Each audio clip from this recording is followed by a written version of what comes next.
I'm SCPL Kaushal Ere from Bhopal Group and NPC Directorate. And today we have SCPL Anurag Chobe in this maiden episode of Trailblazers in Inform, where we are going to have insights of this enthusiast in front of us. He is a YP delegate to Vietnam 2024, represented India over there. We welcome you, sir. Thank you, Kaushal. It is a privilege of mine being able to come to your maiden episode and share my experience. It's my pleasure to host you, sir. And now we will start to the question and session. How you feel to be a part of YP? Kaushal, if I talk about how do I feel, it is a matter of immense pride for me being able to represent my nation as a delegate to Vietnam. Okay, sir. And now I want to dive back to the first year of NCC. आपका जो मतलब what inspired you to join NCC? Okay, so Kaushal, if I talk about what was my inspiration to join NCC, Yes, sir. at the very initially, it was just that I had heard about the NCC special entry. हाँ. So I knew if I go into NCC or C certificate के through मैं NCC special entry दे पाऊंगा. Okay. That was the initial thing. मतलब that can't be called a motivation, I think. Okay. बस वो था कि हाँ मैं ऐसा नहीं था कि I was like I can't clear any written examination, but any additional attempt is obviously going to help me. हाँ, sir. But when I went to the orientation program which was held in our college for NCC, वहाँ पे मैंने देखा जो हमारे उस time के senior under officer Mohit Pachaure थे, the way he was briefing the cadets, it seemed very bold and confident to me. So Okay. I also wanted to inculcate such qualities in me. So that became the major reason why I wanted to be in NCC. Okay, so आपका जब enrollment हो गया NCC में, so how was the first fall-in? आपकी Okay. first fall-in जो थी वो कैसी थी? Okay, Kaushal. So if I talk about my first fall-in, हाँ. it was basically filled with getting the basic knowledge of NCC. What exactly NCC is, learning the basic सावधान and विश्राम position. और मेरे को एक मेमोरी याद है मेरे को फर्स्ट फॉलन से. फर्स्ट फॉलन में हमारे जो थर्ड ईयर थे, जो सीनियर अंडर ऑफिसर थे, उन्होंने सेकंड ईयर को बोला था कि वो हमें दौड़ कदम ताल का डेमो करके दिखाएं हाँ. और साथ में इंट्रोडक्शन का भी. तो हम लोग को वो करके दिखाया गया था, फिर हम लोग को भी सेम चीज करने को बोला गया था. उस टाइम मेरे को लग रहा था मैं बहुत परफेक्ट कर रहा हूँ, मतलब करेक्ट कर रहा हूँ, और मेरे को ईजी लगा था वो दौड़ कदम ताल स्पेसिफिकली. लेकिन जब जैसे टाइम आगे बढ़ा मेरे को समझ में आया मैं कितना गलत करता हूँ, और फिर उसमें बहुत सी चीजें मेरे को लगातार सीखने को भी मिली. ओके. एंड सर जैसे अब तो फर्स्ट फॉलन की हो गई कि आपने बहुत सही चीज सीखी और आपको ऐसा लगा कि चीजें इजी है बट टेक्निक के साथ करेंगे तो ज्यादा अच्छी हो पाएंगे. हाँ. है ना? सो फर्स्ट ईयर आपका कैसा गया था अपने बडीज के साथ, जो एनसीसी के बडीज थे, कॉलेज के बडीज थे, आपका first year of NCC with college के साथ था? Okay. So talking about the first year of NCC, first year was basically filled as I said. हम लोग को कोई नॉलेज नहीं थी एनसीसी की, हाँ. एंड मैंने ए सर्टिफिकेट भी स्कूल में करा नहीं था, तो I knew nothing of NCC. वो जो एनसीसी का फर्स्ट ईयर था उसमें बेसिक मूवमेंट सीखने पे ही हम लोग का ध्यान था when it came to drill.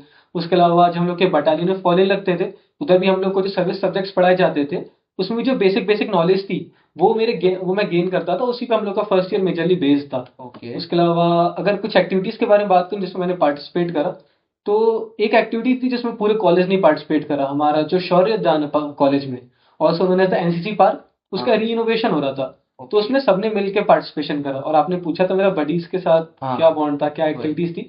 So this was one of the activity in which each and every single cadet participated. हमारे सीनियर्स भी थे और हम भी थे. So that was the moment where a huge and very strong bond formed between us. तो वो एक बहुत एक मेजर पॉइंट था हमारे लिए. उसके बाद से स्टेट लेवल एक इंडिपेंडेंस डे परेड होती है जो भोपाल में कंडक्ट कराई जाती है in the Lal parade ground. हाँ. उसमें भी मैंने पार्टिसिपेट करा था in January of 2023. Okay. So these were the major things which we did in the first year of NCC. और अगर मैं बात करूँ how my college went along with NCC, so it was very मतलब okay for me. It was not that I was not able to. मतलब basically इस सवाल के कंसेंट था कि आपकी स्टडीज अफेक्ट होती थी, मतलब Okay. आप how you manage studies with NCC? See, ये मैं दो हिस्सों में बोलता हूँ. पहला कि कॉलेज और एनसीसी विदाउट स्टडीज ओवरऑल कैसा चल रहा था मेरा. हाँ. So overall it was okay for me. मतलब मेरी जो प्रायोरिटी थी जब जो होती थी तो मैं उस पर ज्यादा ध्यान दे लेता था. If I talk specifically about the studies, so there could have been some loss in my studies, but I have to thank my teachers and my friends. Because of them I was able to cope up with the losses which I could have incurred. तो उन लोगों ने मेरी बहुत help करी. They are very cooperative when it came to attendance and tests, and specially my friends. I have to give a huge thanks to them. Whenever there was some kind of test or assignment given to us, वो मेरे को call करते थे या message करते थे, and they used to tell me that you have to complete this और you will be left behind in the classes. Okay. So a huge credit goes to them. Okay sir, मतलब आपका जो first year था वो it's full of memories. Yes Kaushal. Okay sir, बस अब मैं आगे बढ़ता हूँ आरडीसी की तरफ. ओके. जो आप पीएम रैली में थे, एंड अब मैं बस ये जानना चाहता हूँ कि आपका जो आरडी सिलेक्शन की प्रोसेस थी, हाउ इट स्टार्टेड, मतलब जो स्टार्टिंग में आपने सिलेक्शन दिए थे बटालियन लेवल पे, या अभी बटालियन प्रैक्टिस चलती, तो how was that? Okay. So if I talk about RDC Kaushal, as you mentioned, I was part of the PM rally. हाँ अगर मैं एकदम इनिशियली बात करूँ, what was my motivation to go for RDC? Initially in the first year, जब हम लोग को पता चला there is something called RDC, yes तो I thought of a platform where I can compete with best of the best. I can be the best of the best. हाँ So that was my initial motivation, a great achievement and being among the best. और उस समय मेरे को ये भी नहीं पता था कि जब हम लोग फर्स्ट ईयर में थे तब तो ऐसा कुछ अनाउंस भी नहीं हुआ था नहीं, that the SDS won't be marching on the Kartavya पथ.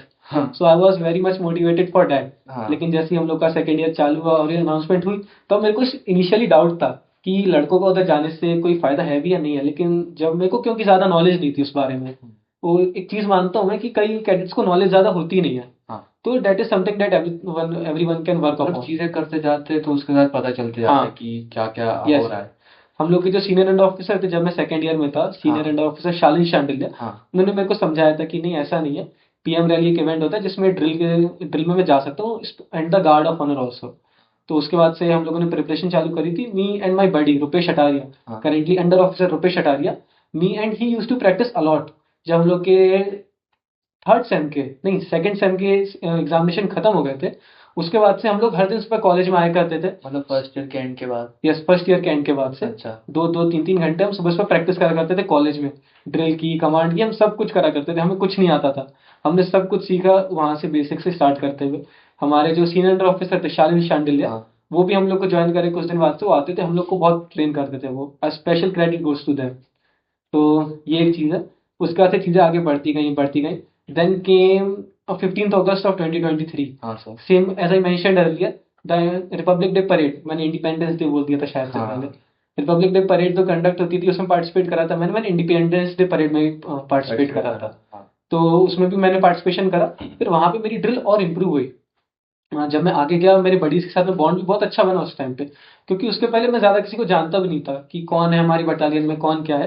मैंने went to the LPG, that is the Lal parade ground for the independence day parade. Yes sir. There are strong bond form between the buddies from different colleges also all over the battalion. Okay. Yes. उसके आगे चलते हुए हम लोग के फिर उसके बाद से आरडीसी के सिलेक्शन चालू हुए इन सितंबर. अराउंड 10 और 11 सितंबर of 2023 first selection was held in our battalion which was taken by our adm officer. उसमें हम लोगों ने ड्रिल करी. I was selected along with my buddies and also various buddies were also selected along with the seniors also. तो जो criteria क्या था आपकी सिलेक्शंस का? ओके. तो हम लोग का ड्रिल का एक सिलेक्शन लिया गया था. उधर ऐसा ही था कि समवन इज गोइंग फॉर कर्तव्य पथ और गार्ड ऑफ ऑनर और पीएम रैली, एक पूरा कंबाइंड सिलेक्शन लिया गया था. उसके बाद से हमारा इंटर बटालियन कॉम्पिटिशन हुआ था अराउंड 21st of September. हाँ सर. उसमें जो इंटर बटालियन कॉम्पिटिशन था जिसमें selective authority was headed by the group commander, उन्होंने उस समय हम लोग को बाइफरकेट करा गया था that this cadet will be for this event, this cadet will be for this event. At that time I was selected for guard of honour. Guard of honor. मैं उस समय बहुत डिसहार्टेंड था because I wanted to be a part of PM rally, अच्छा. क्योंकि जो free hand drill है वो मेरे को ज्यादा अंदर से अच्छी हाँ, लगती थी. ओके. उसमें मतलब ज्यादा प्रैक्टिस ज्यादा थी उसमें इसलिए भी. प्रैक्टिस की भी बात है कौशल. और एक और चीज है कि उसमें एक ज्यादा मूवमेंट्स होते हैं. अच्छा. तो वो भी मेरे को बहुत अट्रैक्टिव लगता था कि आप पुश करते रहो, थक रहे हो तब भी करे जा रहे हो. गार्ड ऑफ ऑनर भी अपनी जगह पे बहुत अच्छा है, but for me that was more attractive me more. तो दैट वाज इट. उसके आगे चलते हुए हमारा इंटर बटालियन कॉम्पिटिशन के लिए फिर एक कैंप लगा था. अराउंड 3rd of October ये स्टार्ट हुआ था. उसमें वापस से हम लोगों ने सिलेक्शन दिए और वो कैंप था जिसमें मैं वापस PM rally plus guard of honour दोनों के लिए सिलेक्ट हो गया था. तो आई अच्छा. Was very happy. Okay. Yes. और उसके बाद से हम लोग का आईजीसी चालू हुआ था around mid of October.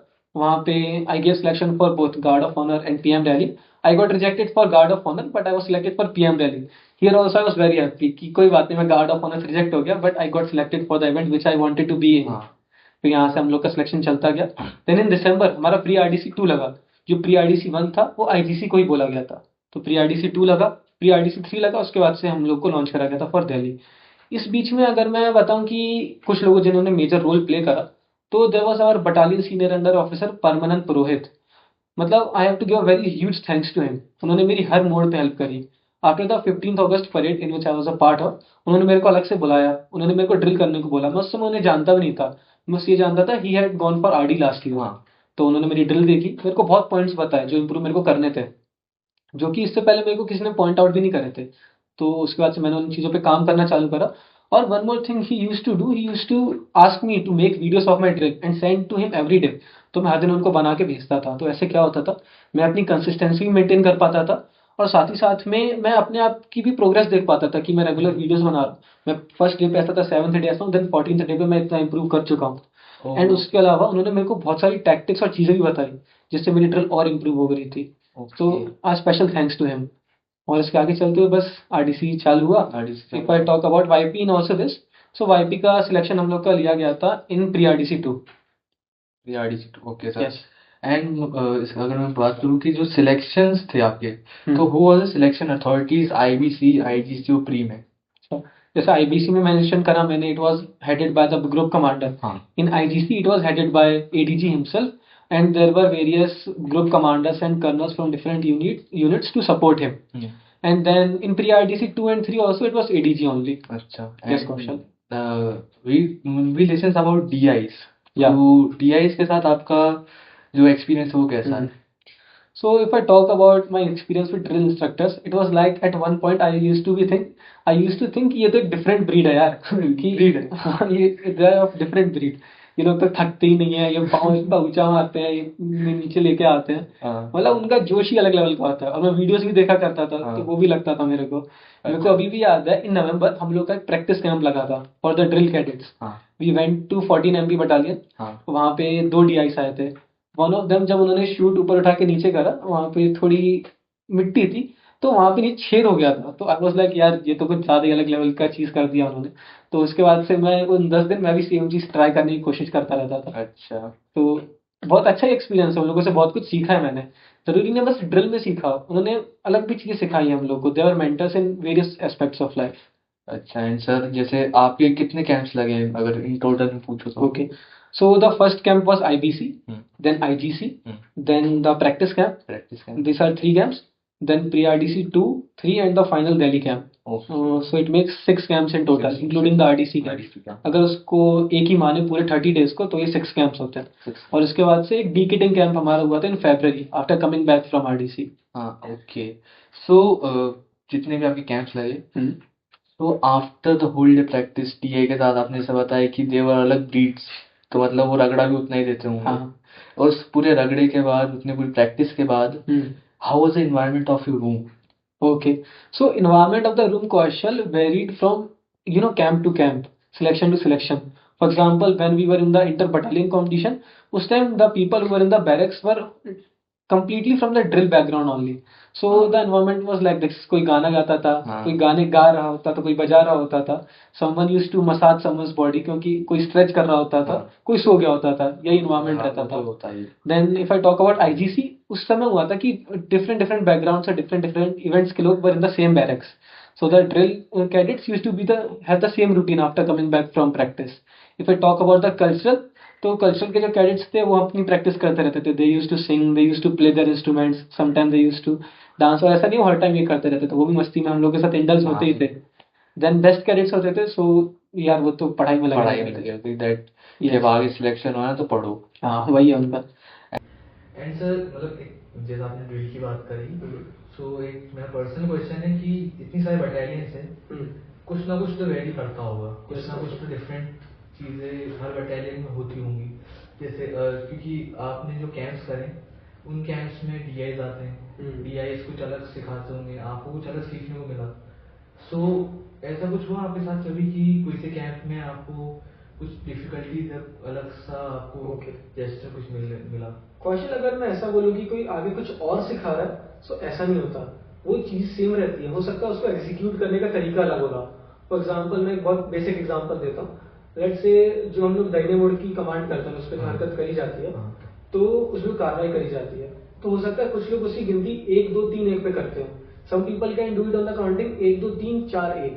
So the difference is just in the execution. वो भी बहुत माइनर डिफरेंस है, that is not something very major. मैं खुद का एक्सपीरियंस शेयर करता हूँ। When it was our inter battalion competition, the first one which was held in सितंबर, तो उसमें when we are practising for the DST which we would do in the selection, we were like we would first do the right salute then the left salute, but on the day of selection it was reversed. So it was a very minor change. अब ये छोटे से change की वजह से या तो आप पैनिक कर जाओ, या तो you already prepare yourself accordingly कि यार हो सकता है I can come across some minor changes, so I prepare my self thoroughly, और जो भी चीज मैं सीख रहा हूँ उसको इतने अच्छे से सीखूं, अगर कोई छोटे से चेंजेस के साथ मेरे को करना पड़ रहा है तो भी मैं उसको उतनी परफेक्शन और उतनी एफिशिएंसी के साथ कर सकूं कि जैसे मैंने उसको सीखा है। मीन्स जो कमांड आ रही है just focus on the command, command पे फोकस करो और जो आप सीख रहे हो उसको एकदम पूरा परफेक्शन के साथ सीखो। Okay. Perfection can't be reach, Yes. But आप कोशिश कर सकते हो कि आप वो 99% तक उसको सीखो। Okay. जो हमेशा 1% आपके पास रहेगा इम्प्रूव करने के लिए। आप अपने में गलती आइडेंटिफाई करो, इम्प्रूव करो, करते रहो, वो अपने आप होगा। एंड सर अभी जस्ट मेरे मन में क्वेश्चन आया था कि जैसे आपके सिलेक्शन होते थे, सो जो वो क्या बोलते हैं, जो अनसिलेक्टेड बच्चे थे, ओके, सो उनका क्या होता था? यार अनसिलेक्टेड बच्चे, बिकॉज ये मेजर पार्ट है, क्योंकि जैसे अगर कोई सिलेक्ट हो गया है तो उसकी पार्ट ऑफ लाइफ है कि वो आगे जा रहा है, बट एक अनसिलेक्टेड बच्चे भी जिनके साथ आप रहे हैं, जिनके साथ आपने शायद प्री तक भी सफर जर्नी आपके आरडीसी की रही है, सो अगर वो एक टाइम पे हट जाते हैं तो हाउ दैट फील्स? ओके, सो कौशल, ये अगर फेलियर बोले तो ये पार्ट ऑफ लाइफ होता है। It is not just in NCC और फॉर सम कैंप। मैंने भी बहुत जगह फेलियर्स आए, मैं एसएसबी जाता था, मैं 2 बार स्क्रीन आउट हुआ, फिर 2 बार कॉन्फ्रेंस आउट हुआ। सो it is part of life यार। मतलब मेरा क्या टेक रहता है इन चीजों पे कि जब भी मैं किसी रिजेक्शन को फेस करता था, कोई नहीं, it was just one of the experience. अब आगे बढ़ो, if you get to hung upon that तो आप अपना टाइम वेस्ट करोगे, आप उससे सीखिए और आगे बढ़िए। For the cadets who were getting rejected, that और दोस्त ऑल्सो, जब भी मैं उनके साथ इंटरेक्शन होता था, मैं यही बोलता था कि यार कोई बात नहीं, यू गेव योर ऑल, तुमने कुछ ना कुछ से सीखा ही होगा, और उसको इनकलकेट करो। If you have the next opportunity, prepare for the next selection. अगर नहीं है तो move forward, look for something else, उसमें अपना 100% लगाओ, उसमें अपने एफर्ट्स डालो। ओके, एंड सर जैसे कि बोलते हैं कि फिजिकली तो आरडीसी बहुत रगड़ा होता है, लेकिन मेंटली कुछ ऐसा आपको लगता है कि नहीं यार अब कुछ मेंटली ऐसा फील और डाउन फील हो रहा है या लो फील हो रहा है, ऐसा कुछ कभी होता है? फिजिकली तो एज यू मेंशन रहता ही रहता है, but talk about mentally, there are some chances that some person can feel mental fatigue also. Some can feel that थोड़ा अच्छा नहीं लग रहा है कि सिलेक्शन चल रहा है, I think I can get rejected, they can feel stressful, they can feel low, they can feel anything. But उस टाइम पे ना उनका रीजन याद आना चाहिए। For example, I was also feeling the same during our inter battalion competition. तो उस समय मैंने खुद का एक गूगल कीप नोट्स रहता है, उसमें मैंने अपने लिए खुद का एक नोट लिखा कि why I wanted to be a part of RDC. मैंने इनिशियली मेंशन करा था कि it was for personal game, but later it became a much more altruistic reason कि मैं खुद के लिए भी गेम था। I also wanted to do it for others, कि मैं अपना यूनिट को ऊपर ले जाना चाहता था, फिर मैं अपने बटालियन को रिप्रेजेंट करना चाहता था। I wanted to raise my unit to a new level, to leave a new legacy behind. So आपका जो रीजन है ना, वो आपको मोटिवेट करेगा। This reason was more than enough for me to, अगर मेरे को बुरा भी लगता था ना, तो यार की करना है, you have to keep your moral high, somehow you have to, not just for this, as I mention for failures also. वो भी एनसीसी में भी बाहर भी है। ये भी चीज हो सकता है आपको थकान हो रही है, आपको लग रहा है कि आपका नहीं होगा, it is in NCC as well as बाहर। आपको अपना मोरल हाई रखना है और आगे बढ़ते रहना है। You will get through those things, अपनी धीरे धीरे you will get through them, but you have to make sure your morale is high, you are not getting demotivated. Okay, you have to keep moving forward. Okay sir, and अब मैं आता हूँ अपना RDC Delhi पे। Okay, कौशल। आपका RDC Delhi का experience कैसा था जब आप सिलेक्ट होके आरडीसी दिल्ली की ट्रेन में बैठ चुके थे? How was your experience to RDC एक पूरा महीना? कौशल, वो जो एक महीने का एक्सपीरियंस था ना, इट वाज वेरी मतलब रिमार्केबल फॉर मी। वो मेरे को अब तक हर दिन तो मैं नहीं बोलूंगा याद है, हर 2-3 दिन के उसके गैप्स में मेरे को सब कुछ याद है कि क्या क्या हो रहा था। इट वाज मतलब टू मच यार, मतलब बहुत अच्छा था वो मेरे लिए। मैं उसको एक्सप्रेस भी नहीं कर सकता हूँ शायद से, जितना मैं ट्राई करता हूँ। तो जो इनिशियली हम लोग दिल्ली पहुंचे, तो नेक्स्ट डे हमारा वाईपी का रिटर्न टेस्ट था। So we went for that, और वो हो गया था, कंप्लीट हो गया। उसके बाद से we were part of PM rally. So initially there was no practice for PM rally. So, there was no practice. No, there was no practice for PM rally initially. अच्छा, initially. Because PM rallies are, जो उनके cadets हैं, they are not going for a national level event. उनको कर्तव्य पथ की separately practice करने को नहीं जाना। They don't have to go for BC selection. They don't have to go for the guard of honor selection or practice. उनको basically state level बोल सकते हैं, स्टेट लेवल सिलेक्शन लेके आए हैं वो लोग। अब उनका फर्दर अगर कुछ सिलेक्शन होना होगा तो बात की चीज है। So they were majorly included in the flag area, line area. कि जो उनका लाइन है, जो उनका बैरक्स है, they have to keep them at utmost cleanliness. जितना साफ रख सकते हैं उतना साफ रखना है। क्योंकि जो लाइन एरिया होता है उसमें छोटे, अगर आपका पेंट भी नीचे है ना तो आप उसके भी मार्क्स कट सकते हैं। अच्छा, लाइन एरिया के मार्क्स भी होते हैं? हाँ, लाइन एरिया भी एक इवेंट होता है आरडीसी में, जिसमें सारे बैरिक्स चेक करे जाते हैं, डायरेक्टेड वाइस डायरेक्टेड, तो उसमें आपके मार्क्स दिए जाते हैं। Okay. यस, तो इनिशियल डेज उसमें बीते थे हम लोग के। अगर मैं एक और चीज बताना चाहूंगा, इसमें जो लाइन एरिया है उसमें ये भी रहता है कि अगर जो हम लोग के इंडिविजुअल लॉकर्स रहते हैं उसमें भी चीजें सेम वे में अरेंज करनी होती है, कि अगर शेविंग किट रखा है तो उसी जगह शेविंग किट होगा, अगर उसके बगल में तेल है तो तेल होगा। जो यूनिफॉर्म्स टंगी है वो भी सेम ऑर्डर में, फर्स्ट मुफ्ती, देन योर खाकी वर्दी, then track suit, in what ever way it is arrange, same way में in each and every single locker. So it is too much organisation. Okay, मतलब या it's more of like a systematic way. Yeah, too much systematic. That's what I would use. So अगर मैं इसके आगे बढ़ूँ, then हम लोग की कुछ दिन बाद पीएम वैली की प्रैक्टिस चालू हुई। इनिशियली हम लोग डायरेक्टरेट्स वाइड प्रैक्टिस कर रहे थे, कुछ दिन बाद हमारे जोन के सिलेक्शन हुए।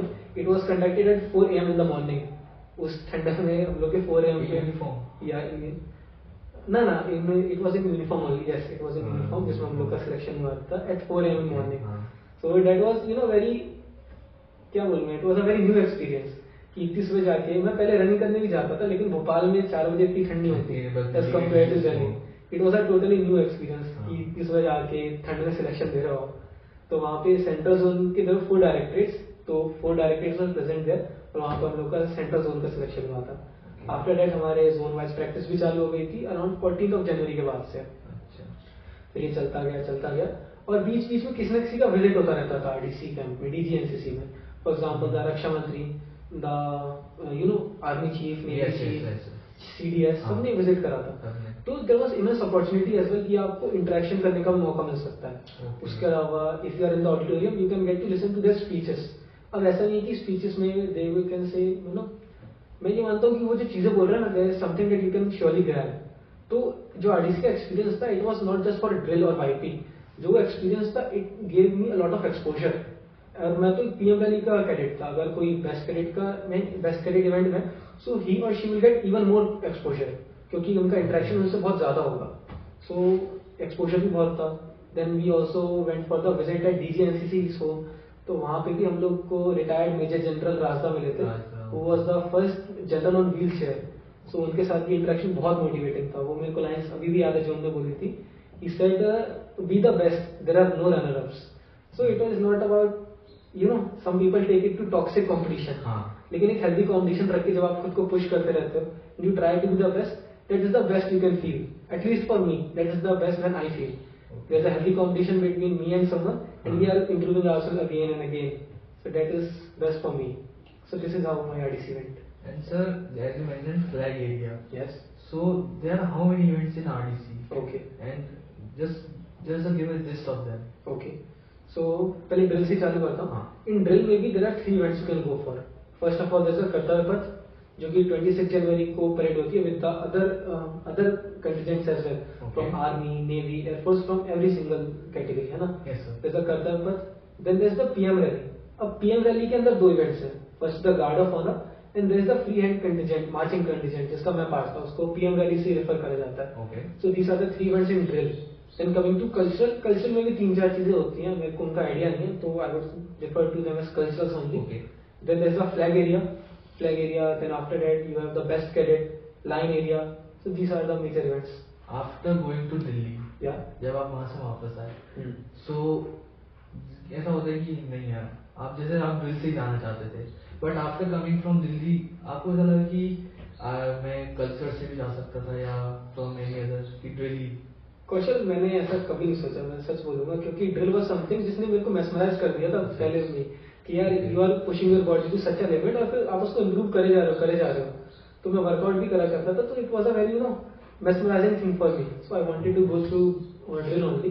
There was one event that I wanted to take participation in, that was the best cadet. But unfortunately the dates were clashing with my India written examination, so I could not take participation in it. Okay sir.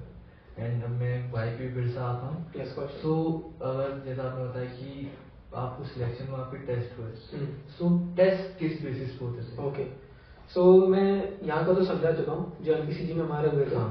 Then if I talk about Delhi, तो वहाँ पे सबसे पहले we were taken for the written test, जिसका syllabus अगर मैं divide करूँ, it can be divided into 3 sections. The first one is your knowledge regarding NCC, the second is your current affairs, and third is some static general knowledge. अगर मैं इसकी थोड़ा expand करूं कि how can someone prepare for it, so first of all for the NCC knowledge, every cadet who is aspiring to be a part of YP, he should have the NCC guidebook, the handbook, in physical format or in phone. Somewhere they need to have it, because in that you will find each and every single thing that can be asked in the examination. आप उसको पढ़िए, that is not something too difficult. Even if you spend 1 week on it, you will be enough. आपको enough knowledge होगी that you will need for the NCC YP selections, and it will also help you in your BNC certificate. Yes. Then उसके बाद से general knowledge and current affairs, these two things go hand in hand. When you prepare for current affairs on a regular basis, that is what I will say. जिसको YP में जाना है वो regular basis पे current affairs थोड़े brush up करते रहते हैं. People are there, some people who can cover it on monthly basis, weekly basis. मैं प्रेफर करता था डेली बेसिस पे करने का. So what I used to do, I used to prepare them on daily basis, और साथ में अगर कोई करंट अफेयर है, let us say it is related to Sri Lanka, तो आई used to go one step ahead और मैं श्रीलंका के बारे में और थोड़ा पढ़ता था. What is the capital? What are the major ports? What is its currency? Yes, background. Then you will get your static knowledge also. That is how to prepare for the written examination. And sir, अभी just for a fun, आपने दिल्ली में ऐसी कोई चीज करी जो means थोड़ी funny है, ऐसी कुछ हो दिल्ली, या कोई चीज आपके कैंप्स में? Okay, fun event मेरे को एक याद आ रहा है, fun incident. During it was our line area inspection. हमारा फर्स्ट या सेकंड लाइन एरिया इंस्पेक्शन था. Me and there were 3 of my buddies, Sudhir Singh, Arpit Singh Tomar and Pankaj Singh Chauhan. हम लोग after completing the line area, जो भी हम लोग का, वहां से हम लोग को हटा दिया जाता है सारे कैडेट्स को. उन लोग को जो रिस्पेक्टिव जो डायरेक्टरेट्स होता है, उनका एक स्टोर होता है जहाँ पे सामान रखा जाता है, तो सारे कैडेट्स को वहाँ पे भेज दिया जाता है ड्यूरिंग द इंस्पेक्शन. तो वहाँ पे हम लोग को भेजा गया, लेकिन हम सारों को बहुत नींद आ रही थी. So what we all did, हम लोग वहाँ से चले गए. We went to the washrooms, और हम वॉशरूम के सामने एक जगह थी थोड़ी बैठने के लिए, हम वहाँ पे बैठे बैठे सो गए. और उसके बाद से कोई पीआई आया एंड उन्होंने हमें थोड़ा डांटा, फिर भगाया. It was quite funny for us. Okay sir. And now अगर मैं अपने प्रॉपर वाईपी पे आता हूँ, हाउ डिड यू, मतलब आपको डेलीगेशंस कैसे मिले? इससे पहले मैं थोड़ा वो सिलेक्शन प्रोसीजर पे और थोड़ी चीजें बताना चाहूंगा. So I am done with the written test. Then आपका ग्रुप डिस्कशन होता है. Sometimes there can be interview at the DG, लेकिन दैट इज उनके कम चांस होते हैं, क्योंकि बहुत सारे कैडेट्स होते हैं पर वाईपी, अराउंड 300 to 400. तो सबका सिलेक्शन लेना उसका पॉसिबल नहीं हो पाता for interview. Then there is a drill test, और then at last is the squad command test. आपको एक स्क्वाड देके जाता है, आपको उसको कमांड करना होता है और कुछ चीजें करके दिखानी होती है. These are the 4 tests which you appear in RDC for YP, है ना. और एक और चीज, जो YP के कैडेट्स होते हैं, they have to be in the second year of NCC, because if they are in the third year, तो जब तक उनका डेलीगेशन है तब तक वो they will be out of NCC, and most probably they will be out of their colleges also. So तब वो youth action program का youth हट जाएगा. तो ये एक होता है. Then what was the next question? मेरा क्वेश्चन was कि मींस जो आपके डेलीगेशंस कैसे होते हैं? So delegation का division, so it is on the basis of merit list, और पहले किसका इन्विटेशन आ रहा है, first come first serve, that is the basis of selection and the allocation of countries. For example, let us say after the conduction of all the tests in RDC, this merit list was created for the YP selected YP candidates, है ना. Then suppose country X gave selections, gave invitation for India कि आप 13 candidates लेके आओ for YP. So what the NCC management will do, they will take out the merit list, उनके जो top 13 cadets हैं, making sure कि सारे directorates को equal representation मिल रहा है, and no cadet is going from the same directorate, no 2 cadets are from same directorate. They will take 13 cadets और उस लिस्ट में फॉरवर्ड कर देंगे कि these are the 13 cadets will be going for YP X to X country. Then let us suppose next delegation came for YP Y country, तो Y country की list निकाली जाएगी, उनको टॉप जो नेक्स्ट है टॉप 13 या 40 जिनको मतलब इन्विटेशन है उनको भेज दिया जाएगा. इस पूरे में इस चीज को मेक श्योर करा जाता है कि each and every single directorate is getting equal representation as per their strengths. For example let us say there X directorate and Y directorate. if Y directorate की strength ज़्यादा है than X directorate, then Y directorate will have some more seats than X. It is dependent upon कितनी population कितनी strength है आपकी. Okay. And sir, जैसे कि youth union है, मतलब अलग अलग कंट्रीज की यूथ यूनियन होती होगी, अपनी एनसीसी है, एंड आपको कुछ एक्सपीरियंस हुआ इंडिया के अंदर ही कि how the other Nations youth union जो यहाँ पे आती थी, तो वो क्या एक्टिविटीज एक्टिविटीज यहाँ पे शेयर कर दीजिए। Okay. So if I talk about direct experience or interaction with them, तो there are some cadets who are selected for YP sponsorship. ये भी एक चीज होती है which I got to know only when I went to RDC. Some cadets are selected for YP sponsors from each directorate. उनको फिर like suppose कि Vietnam से डेलीगेशन है, रशिया से, तो उनको फिर एक एक डेलीगेशन के साथ बांट दिया जाता है कि ये इनके साथ रहेंगे, they will interact with them. तो मैं उसका तो पार्ट नहीं था, तो उनके साथ इंटरेक्शन में तो मैं ज्यादा कुछ नहीं बता सकता। जो एक्टिविटीज मैंने ऑब्जर्व करी वो थी कि first of all they were taken to some significant places around Delhi. उनको उन जगहों के बारे में घुमाया गया था, तो उनके बारे में बताया भी गया था। Secondly cultural performance and cultural activities are done in DGNCC camp only. And thirdly during the PM rally जितने भी नेशंस आए होते हैं वो भी अपना एक मार्चिंग कंटिजेंट लेके मार्च करते हैं the PM rally. These are the three activities I can tell about. Okay sir, and जैसा आप वियतनाम गए थे, so how you means differ youth and union of Vietnam and Okay. NCC of India? Okay. The Youth Union of Vietnam is the Vietnamese Communist Youth Union. Yes. So their major aim is to make their citizens aware politically. Okay. तो अगर मैं इसके लिए data देना चाहूँगा, the population of Vietnam is around 10 crore, out of which 60 to 70 lakh people are in the Vietnamese Youth Union. So that is a huge percentage of their population. Okay sir. तो उनका जो major M है कि उनकी जो citizens है specially youth become more and more aware of the political system. उसके बाद से the Vietnamese communist youth union उनका एक से और क्वेश्चन भी उठा सकते हैं। अगर कोई लॉ बनाया जा रहा है they can question it and they also say in it. तो उनका जो ऑर्गेनाइजेशन है वो मेजरली पॉलिटिकली बेस्ड है, that is not military based like India. Okay, so that is the difference, major difference between the two organisations. IP में आप Vietnam में थे तो which places you visited there? Okay. So if I talk about the places that we visited as part of IP, so it can be divided into three aspects. Yes, sir. First of all is the places which we visited were related to cultural and traditional significance. Yes, sir. Secondly, there were some places which were related to war and military significant. Then thirdly, we visited some places which were where meetings were held with the Vietnamese Communist Youth Union. तो इन तीन aspects में बांटा जा सकता है। Yes. Okay, and जैसे कि आपने कल्चर्स बोला, तो कल्चर्स में ऐसी क्या एक्टिविटीज थी वहाँ पे? अगर मैं एक्टिविटी की बात करूं तो हम लोग एक कल्चरल एक्टिविटी और कल्चरल परफॉर्मेंस प्रिपेयर करके गए थे that we perform there. It consisted of one dance and one song. Okay, और वो लोग भी अपना एक प्रिपरेशन करके रखे थे, they also perform the same. और बहुत सारी प्लेसेस भी विजिट करी थी हम लोगों ने, as I mentioned earlier. Those included the temple of literature, the museum of ethnology and various other places. And sir, how was the interaction with the Vietnam military army? Okay, so if I talk about the interaction with the military specifically, ऐसा कुछ खास interaction नहीं था, but on one day in Hanoi, we were taken to the Army Officers Academy. Okay. So there we saw that how do they prepare their officers. That is the oldest officer training academy in Vietnam. Yes, sir. तो उसका एक अपना खुद का tradition है, उनका हम लोगों ने कैंपस घूमा। We also saw how the hostels of theirs is. हमने उनके हॉस्टल भी विजिट करे। We saw how it is, what are the conditions that they live in. We also got to know about their dresses and a few badges that they wear. We asked that what the significance of those badges are. Okay. So these were the interactions which we had with the Vietnamese military. Okay, sir. And जैसे आप कहाँ कहाँ रुके थे Vietnam में? Okay. So first of all, 6 days in Hanoi, out of which on one day we went to the Quang Minh province. Quang Minh. Quang Minh, yeah. 6 days in Hanoi, out of which one day was in Quang Minh province, then 4 days in Ho Chi Minh city. हो Chi Minh city. Yes. Means आपको जो major time था वो Hanoi में था। हाँ। So how you differ Hanoi with Bhopal streets? मतलब ऐसा कुछ आपने सिमिलर या डिसिमिलर आपने देखा भोपाल की स्ट्रीट्स और हनोई की स्ट्रीट्स में? ठीक है। So the first major difference which I would like to mention is at night time most of the people of Hanoi come out. वो बाहर आते हैं, they take their dinner outside only. Whereas in Bhopal और हम लोग कहीं भी देख लें इंडिया में, we have the culture कि we had the dinner with our family in our home. जैसे 7 बजते हैं ज्यादातर लोग अपने घर आने लगते हैं, then घर में खाना बनाया खाया जाता है। Whereas in Vietnam I observed कि most of the people were coming out of their homes और वो बाहर अपना खाना कंज्यूम कर रहे थे। Okay. Yes.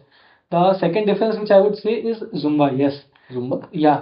हम लोग जिस होटल में रुके थे, जो हम लोग का फर्स्ट डे था विजिट का, we went out for a walk during night. हम लोग वहाँ पे पास में एक लेक था, हान कियम lake. We went there and we were walking around the lake. So what we observe that at each 200 metre there were group of 30 to 50 people who were practising और डूइंग जुम्बा। कोई एक इंसान बाहर आकर उन्हें जुम्बा कराया जा रहा था। Okay. ये भोपाल में भी होता है At night time? Yeah, at night time. At around 10 PM 9 PM वो इस टाइम पे हो रहा था। तो इस रात पे मैंने कभी भोपाल में तो नहीं देखा ये होते हुए। Okay. And sir, I just it's my last question.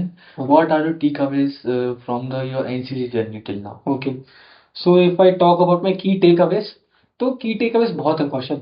I won't say कि आप कोई एक चीज़ को बहुत ज़्यादा हाईलाइट कर सकते हो, लेकिन जो 2-3 चीज़ें मैं I would like to tell everybody, मैं उन चीज़ों को बताता हूँ।